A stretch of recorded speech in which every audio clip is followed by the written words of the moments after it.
Good afternoon, you handsome lot. And on the ramp today, I've got a 2015 Skoda Octavia Scout, 2 litre diesel. Now this car is having quite a little bit of work done to it. We've got a timing belt, water pump, oil pump drive belt, which is a wet belt. We've got a backing plate on one of the brakes. We've got water pump to change, the auxiliary drive belt. We've got quite a few nice little jobs to be cracking on with. So shall we get involved? Right, now with this vehicle on the ramp, the first thing we need to do is disconnect the battery negative first, and also just take the cap off the coolant reservoir because we are going to be draining the coolant system. Let's get this vehicle up in the air. Now I like to plan ahead, but because we're changing the front crankshaft oil seal, the actual seals on them are rock hard. Now I'm going to go and put this somewhere nice and warm, so when we're ready to put it on, that seal will be a little bit more softer. I've now made a little bit of progress. We've removed the driver's side wheel, inner wheel arch, drained the oil out of it because the sumper has to be removed.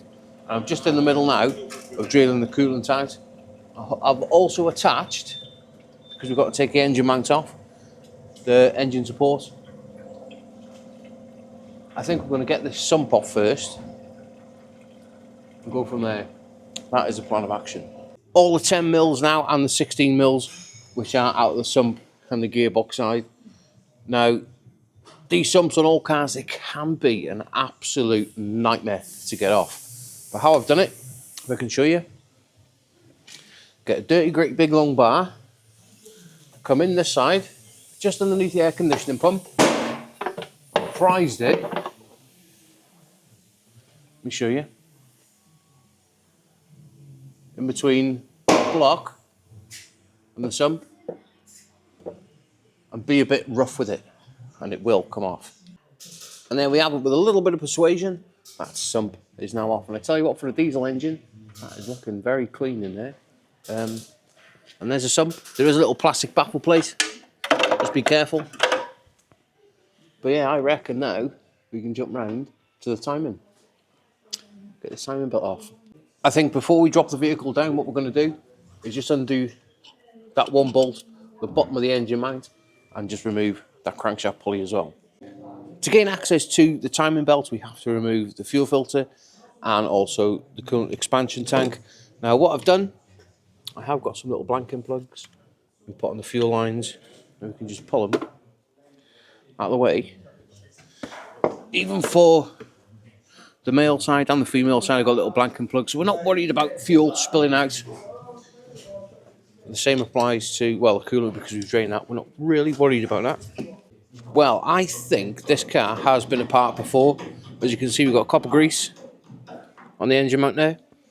Now, as you can see, I've got a lot of room. Now, I have removed the DPF pressure pipes and also the exhaust temperature sensor. What I see a lot of time when these cars come in is the exhaust temperature probe.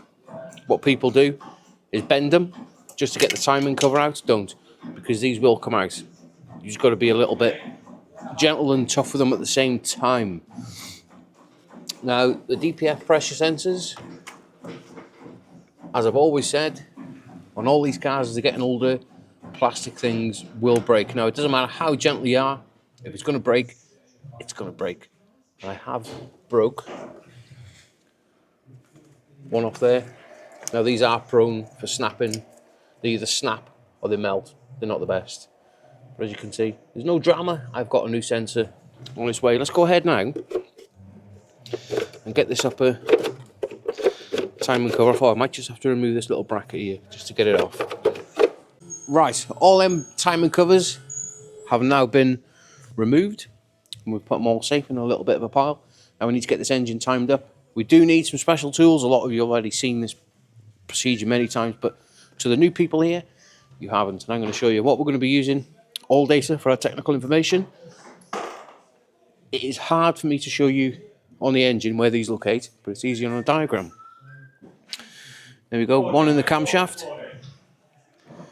Then we need to go on the crankshaft as well with that tool. And we also need to lock the fuel pump and slacken off the camshaft pulley as well. Right, somebody definitely has been here before. Now when you're timing the fuel pump up, there's a little cutout behind it where that tool slides in. Now what's happened, and what normally happens, is the nut in the centre of the fuel pump pulley, you've got to slacken it off. And what people do, they rely on these tools to hold the pulley. And what has happened, if I can show you, let me get my torch. I don't know whether you can see it. I'll try and do my best. But in there, the actual bracket, which it locates to, is elongated. Oh, always something in there. And that is how you hold the fuel pump pulley, with one bar pulling towards you and one bar pushing away. Don't rely on them pins, do not. And also use the right tool to hold the camshaft. Now this is a Schaeffler Godot tool, absolutely brilliant. Can't beat OEM tools, really can't. Right, now with that timing belt now removed, we need to remove this timing gear. Before we do, I've just marked the flywheel to the gearbox, so we know if it slips, it'll always go back, if you get me. Now, we need to remove this tool, pop that to one side. Now I've got another tool, which is quite long, and that bolts to that crank pulley, so we can undo that centre nut, and then we can get the front crank seal off. Now this pulley bolt is absolutely stupidly tight, but we are going to get it off. There we go. That is now slacked off, so we can go ahead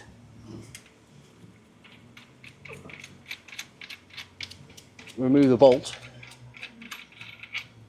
and get that gear off. A little bit like that. Hey? How tidy is that tool, Luke? Tidy that now. That front crank seal, all the 10 mils are removed. Get a little bar, and it should just prise off a little bit, like that, revealing the oil pump belt. Let's move around now and get the oil pump belt off. And it should just walk off with your fingers. Now I have marked the oil pump, so it goes back in exactly the same place. And there we go, that belt is off. There's slight delamination on it. Not too much, we're not really worried about it. Now, we have got to go ahead and do a lot of cleaning now on the block here and underneath where the sump fits. Now, I have already gone ahead and cleaned the sump, but because it's cold today and this metal is absolutely freezing, I'm going to put it in the office where it's nice and warm to get some heat in it, so when we apply that sealant and put it back on, it's not taking as long to go off. Right, let's go ahead now and get this new crankshaft oil seal put back on. Now, if you have a little look at the block, everything is nice and clean. Now, we only get one chance of doing this because you can damage these seals. Now, gently put it on and just hook it from the bottom, push it up, and it should just slide into place because there is two locating dowels, one by here, one by there. And we can go ahead and get that torqued up. And there we have it with a little bit of magic. That crank seal is now back on, and the timing gear and everything is torqued up to manufacturer spec as per instruction. Well, I am at a position now where we can go ahead and get the sump on. Now, we do need to put some sealant on, and the sealant that I have used, where's it gone? This BGA silicone compound is absolutely brilliant stuff. That's something nice and warm, and we put it on exactly as it says. Now, a lot of people make this mistake when they put the sealants on. They think, right, put it on, let's slap it up dead quick. No, don't. What you need to do is leave that sealant go off. Depending on the weather, 2 to 3 minutes, maybe 5 minutes, get a little bit of a skin on it, and then push it up. Do not forget to do that. Anyway, just got to wait now a couple of minutes and then we can get this chucked on and torqued up. Shall we now move around to putting the timing belt back on? I have put a brand new water pump on, new idler, all from underneath. It is a lot easier. Now, Crank locking pin is back in and fitting perfect. I think everything now we can do from up above. Now, as you can see, I've put the new tensioner on. Now, I call it like a little bit of a service mode. Now, there is a tool that you get in the timing kit, and that goes into that little notch in the pulley. And then you put tension on it, and that brings the whole tensioner right out of the way. Let me tighten it up. And literally, just nip it up, don't go mad, and that will keep that tensioner now out of the way while we're putting the belt on. Now, the fuel pump pulleys on these, when you're putting tension on the belt, they're designed to move freely. Now, what happens normally, corrosion gets behind the pulley and it doesn't move freely. So what I like to do is just take them off and give them a little bit of a clean. That way, we're not having any restrictions when we're putting tension on that belt, are we? Right, one belt is now on. So we put some tension on this belt. Make sure that these pulleys are nice and loose. If you go in the way of there's an arrow on the tensioner. Now, I might have to just move my Allen key, adjust it a little bit.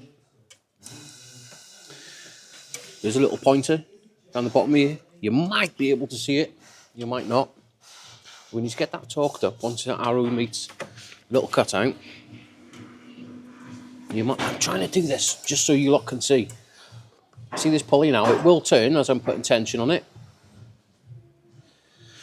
Once that arrow is bang on, we can get that nut torqued up.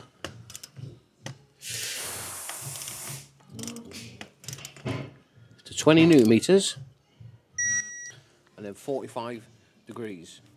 Everything now is torqued up to spec. Now, let me get my torch. What I've done, just to make it easier for myself, is put a little line on the crankshaft, a little line on the camshaft, and a little line on the fuel pump. I've spun it over twice and everything is aligning up perfectly. Even the tension on the belt is absolutely bang on. Should we go ahead and put this vehicle back together? Let's chuck it into a little bit of a time lapse.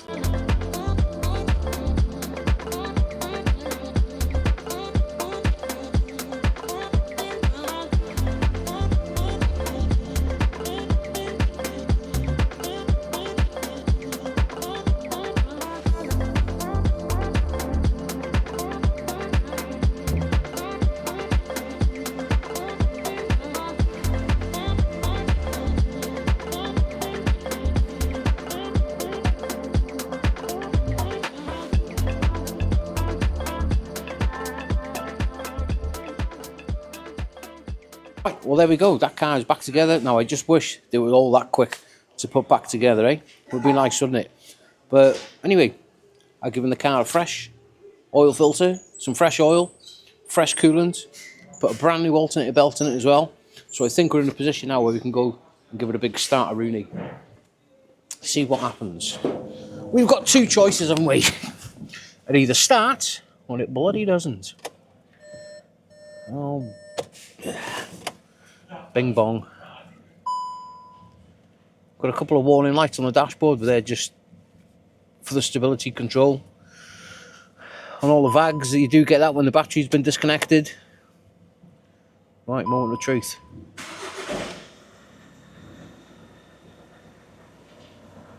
Right, well we're started. We've got no engine management lights. We have got no oil pressure lights, but we have got a tyre pressure light because we have got that driver side front wheel off.